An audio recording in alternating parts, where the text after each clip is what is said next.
Nagmahal po ang presyo ng ilang gulay sa Blumentritt Market sa Maynila dahil umano sa kakulangan ng supply at kasunod ng pagtaas rin ng toll sa North Luzon Expressway. Balitang hatid ni EJ Gomez.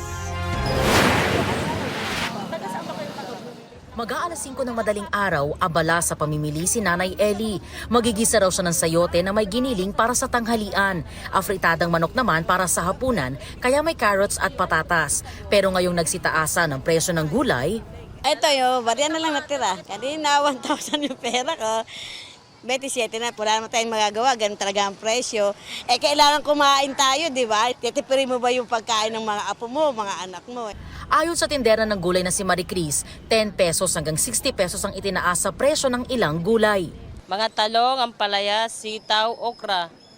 Yun ang mataas na gulay po na tumaas yung pangpakbet po. Kasi po mainit ang panahon tapos walang gaanong mga tanim po nila. Walang makuhanan po. Nadagdagan din daw ang binabayad sa pagbiyahe ng mga gulay dahil sa NLEX toll hike, kaya tumaas ang presyo ng gulay.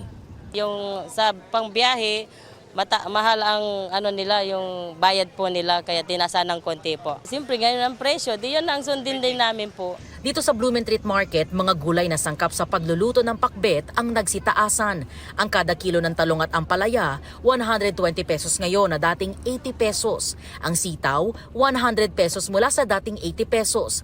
Ang kalabasa, mabibili ngayon sa 60 pesos na dating 50 pesos. Nadagdagan naman ng 60 pesos ang kada kilo ng okra na nasa 140 pesos ngayon. Tumaas din ang kada kilo ng Baguio beans at broccoli na nasa 140 pesos ngayon mula sa dating presyo na 80 pesos.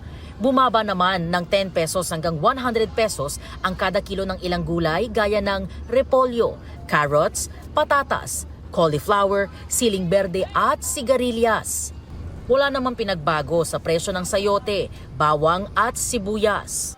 EJ Gomez, nagbabalita para sa GMA Integrated News.